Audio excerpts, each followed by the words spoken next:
आप सभी का हमारे चैनल लाइफ सक्सेस में बहुत बहुत स्वागत है। आज हम इस क्लास में हिंदी में जो सर्वप्रथम पूछी गई रचना है उनको हल करने वाले हैं। 25 तो हम उस पार्ट में हल कर चुके हैं, 26 यहाँ से 25 आज हल करने वाले हैं। यह परीक्षा की दृष्टि से बहुत महत्वपूर्ण क्लास है, इसलिए इसे बीच में छोड़ने की गलती बिल्कुल भी ना करें। तो देर न करते हुए हम अपनी क्लास शुरू करते हैं। अगर आपको हमारी ये क्लास पसंद आए तो इसे लाइक शेयर सब्सक्राइब करें, कमेंट करें। तो शुरू करते हैं कि हिंदी आलोचना की प्रथम पुस्तक माना जाता है। हिंदी आलोचना की प्रथम पुस्तक माना जाता है। तो हिंदी आलोचना की जो प्रथम पुस्तक माना जाता है वह समालोचना समुच्चय को माना जाता है। किसको? समालोचना समुच्चय को हिंदी की प्रथम आलोचना पुस्तक माना जाता है, जो कि महावीर प्रसाद द्विवेदी के द्वारा रचित मानी जाती है। किसके द्वारा? यह जो है आलोचना समुच्चय रचना है वह महावीर प्रसाद द्विवेदी के द्वारा रचित मानी जाती है और यह हिंदी आलोचना की प्रथम पुस्तक मानी जाती है। अगला नंबर देखते हैं, हिंदी में प्रथम तुलनात्मक आलोचना है। हिंदी में प्रथम आलोचनात्मक रचना है तो वह बिहारी और सादी जो है वो प्रथम आलोचनात्मक रचना मानी जाती है, जो कि पदम सिंह शर्मा के द्वारा रचित है। किसके द्वारा? यह बिहारी और सादी प्रथम तुलनात्मक आलोचनात्मक रचनाएं मानी जाती हैं, जो बिहारी और सादी के द्वारा रचित हैं। अगला नंबर देखते हैं कि हिंदी के प्रथम मार्क्सवादी आलोचक हैं। तो हिंदी के प्रथम जो मार्क्सवादी आलोचक माने जाते हैं वह डॉक्टर शिवदान सिंह चौहान को हिंदी का प्रथम मार्क्सवादी आलोचक माना जाता है। किसे? हिंदी का जो प्रथम मार्क्सवादी आलोचक माना जाता है वो डॉक्टर शिवदान सिंह चौहान को हिंदी का प्रथम आलोचक माना जाता है। अगला नंबर देखते हैं कि हिंदी नाटक का प्रथम सैद्धांतिक ग्रंथ है। हिंदी नाटक का प्रथम सैद्धांतिक ग्रंथ है। तो हिंदी नाटक का जो प्रथम सैद्धांतिक ग्रंथ माना जाता है वो रूपक रहस्य को माना जाता है। किसको? रूपक रहस्य को हिंदी का प्रथम सैद्धांतिक नाटक माना जाता है, जो कि श्याम सुंदर दास जी के द्वारा रचित माना जाता है। अगला नंबर देखते हैं कि हिंदी का प्रथम साप्ताहिक पत्र है। हिंदी का प्रथम साप्ताहिक पत्र है। तो हिंदी का जो प्रथम साप्ताहिक पत्र माना जाता है वो उद्दंत मार्तंडेय को माना जाता है, जो कि पंडित जुगल किशोर के द्वारा रचित एक साप्ताहिक पत्रिका मानी जाती है, जो कि 1826 कलकत्ता से निकलती है।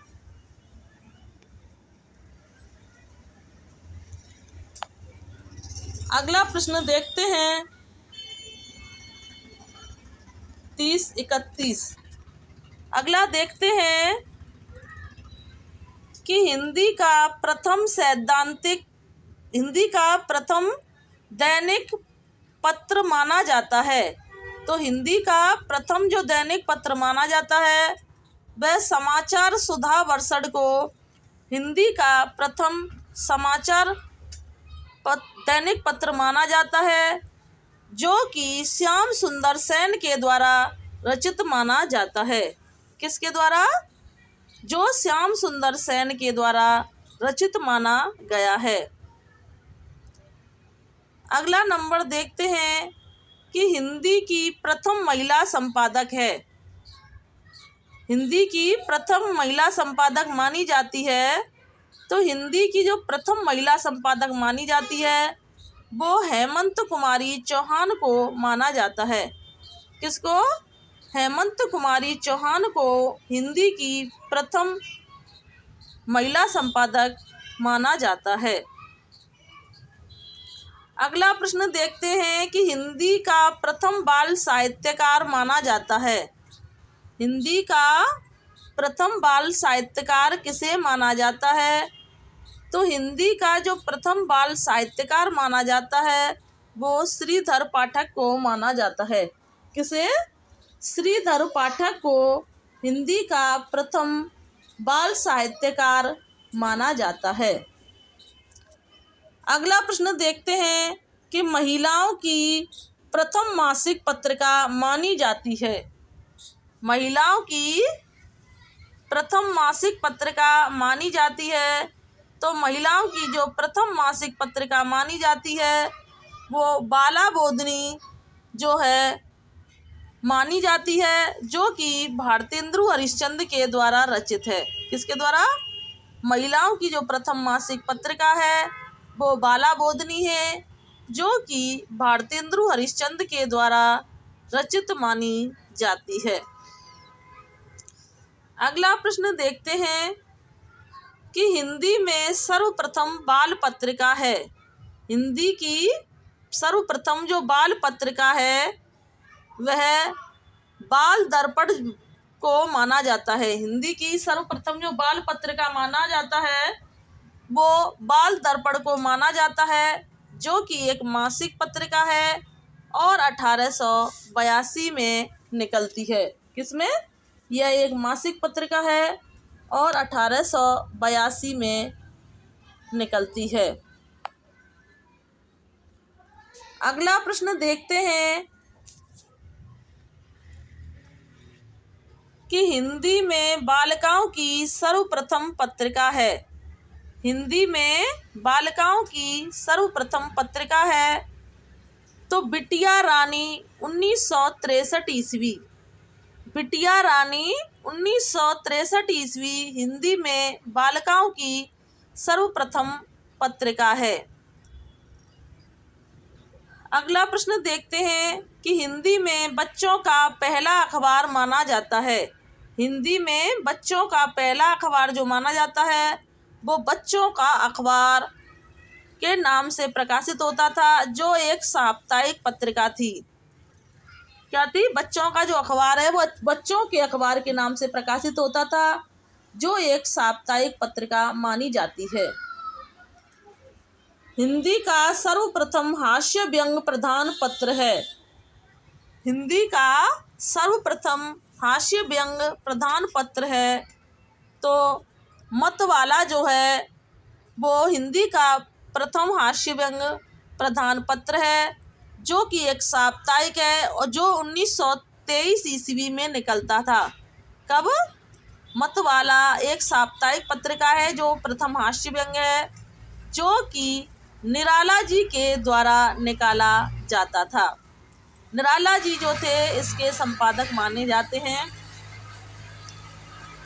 अगला प्रश्न देखते हैं कि भारत में पत्रकारों का पहला संगठन है। भारत में पत्रकारों का पहला संगठन है तो हिंदी उद्राड़ी सभा जो है 1884 ईस्वी में पत्रकारों का पहला संगठन था। कहाँ पर? हिंदी उद्राड़ी सभा 1884 ईस्वी भारत में पत्रकारों का जो पहला संगठन माना जाता है। नंबर 4 है जर्नलिस्ट के लिए सर्वप्रथम पत्रकार शब्द का प्रयोग करता है। जर्नलिस्ट के लिए सर्वप्रथम पत्रकार शब्द का प्रयोगकर्ता जो है वह माखनलाल चतुर्वेदी को माना जाता है, जो कि 1927 में निकलता था। किसको? जर्नलिस्ट के लिए सर्वप्रथम पत्रकार शब्द का जो प्रयोग किया गया था वह माखनलाल चतुर्वेदी के द्वारा 1927 में किया गया था।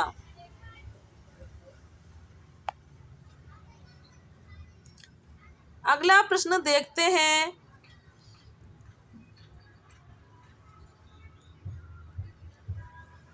कि सरस्वती पत्रिका के प्रथम संपादक थे? सरस्वती पत्रिका के प्रथम संपादक थे तो बाबू श्याम सुंदर है नहीं है या थे?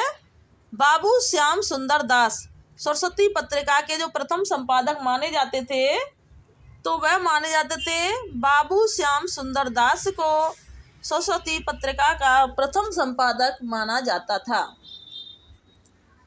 नंबर 42 है, हिंदी भाषा का प्रथम वैज्ञानिक ग्रंथ है। हिंदी भाषा का प्रथम वैज्ञानिक ग्रंथ जो माना जाता है वह जो है हिंदी भाषा का इतिहास। हिंदी भाषा का इतिहास डॉक्टर जो धीरेन्द्र वर्मा के द्वारा रचित है वो हिंदी भाषा का प्रथम वैज्ञानिक ग्रंथ माना जाता है। हिंदी का प्रथम सर्वकोशकार माना जाता है तो हिंदी का जो सर्वकोशकार माना जाता है वह अमीर खुसरो को माना जाता है। किसको? हिंदी का सर्वकोशकार जो माना जाता है वो अमीर खुसरो को माना जाता है। हिंदी का प्रथम व्याकरणकार माना जाता है तो हिंदी का जो प्रथम व्याकरणकार माना जाता है तो वह जोशुआ केटलर को माना जाता है। किसको? हिंदी का जो प्रथम व्याकरणाचार्य माना जाता है कार वो जोशुआ केटलर को माना जाता है। अगला प्रश्न देखते हैं कि हिंदी भाषा में हिंदी का प्रथम व्याकरण है। हिंदी भाषा में हिंदी का प्रथम व्याकरण है तो हिंदी भाषा का व्याकरण कौन सा? हिंदी भाषा में हिंदी का जो प्रथम व्याकरण है वह हिंदी भाषा का व्याकरण माना जाता है जो पादरी एम.टी. के द्वारा रचित है। अगला प्रश्न देखते हैं कि प्रगतिशील लेखक संघ के प्रथम सभापति थे।